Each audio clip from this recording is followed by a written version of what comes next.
In a perfect world, rainwater falls gently from the sky, is captured, stored and filtered by the Earth's natural environment. The soil and vegetation, the rivers and the wetlands. And then it is released as pure drinking water for those who live in this complex ecosystem.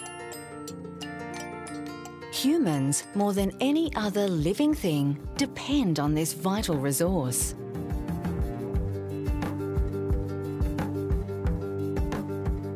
Australia experiences the most varied climatic conditions of any continent on Earth. As our population expands, so do the demands that our cities and towns place on the water cycle and our natural environment. Which means that in Australia, more than anywhere else on this planet, it is imperative that we carefully manage our water. We can do this by reducing the amount of potable water we use for non-drinking purposes, by capturing, cleaning and reusing water that falls on our urban areas, and by reducing, treating and reusing wastewater and sewage water. Now, when rain falls in urban areas, it lands on hard, non-permeable surfaces, roofs, roads and compacted soil. Instead of slowly sinking into the earth to begin the cycle again, it is channeled through a system of stormwater drains at such speed and volume that rainfall can be as destructive as no rain at all. It sweeps pollutants into our waterways and causes erosion and flooding. To protect our environment and our water, urban design needs to cleverly mimic Mother Nature, managing water resources in more natural ways. This is what water-sensitive urban design is all about. Water-sensitive urban design keeps in mind the way water naturally behaves and how it is impacted by the environment. Already, we are using rainwater tanks to conserve water, but more must be done. Biofiltration systems, as the name suggests, clean stormwater as it passes through a system of plants and soils. Bioswales and constructed wetlands are examples of biofiltration systems that can capture, clean and reuse stormwater. They are the next step towards the frontier of effective water management. Bioswales can easily fit into the existing urban landscape as median strips or rain gardens on street corners. Here's how they work. Firstly, rainwater runs overground, collecting pollutants along the way. This water then flows into the bioswale. Next, the water is filtered through a fine media layer as it slowly percolates downwards. This begins the process of cleansing the water of pollutants.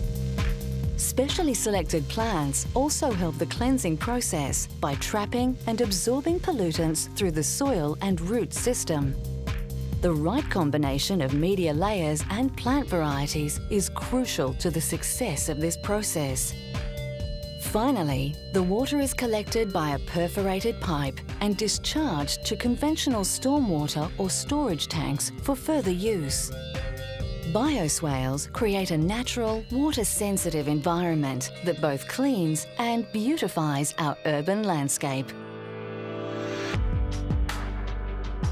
On larger undeveloped sites, or where space permits in urban renewal projects, a constructed wetland biosystem is the high-end water-sensitive urban design solution.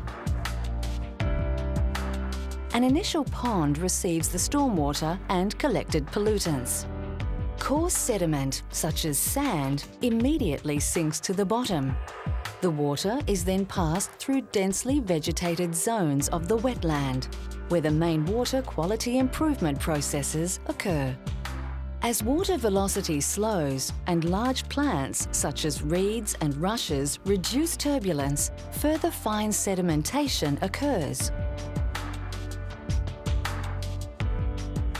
A coagulation and filtration process begins as particles too small to settle adhere to the surface of the vegetation. Biological and chemical processes complete the filtration system. The filtered water can be captured and reused or released through outlet structures at a controlled rate of flow into stormwater drains, creeks and rivers, and eventually the ocean. The natural water cycle has evolved over millions of years, and as a direct result of our actions, it continues to evolve today. It is our responsibility to ensure our impact is a positive one. Water filtered through the biofiltration systems described here can reduce pollutants in water, such as metals, by in excess of 90% and nutrient pollutants by over 60%. By combining these systems with rainwater tanks, grey and black water recycling, and water-efficient appliances and fittings, we can further reduce our need to use potable water for purposes other than drinking and bathing, and therefore better manage this most fundamental human resource. This is why every Landcom development is required to have a water-sensitive urban design strategy in place. It's only natural.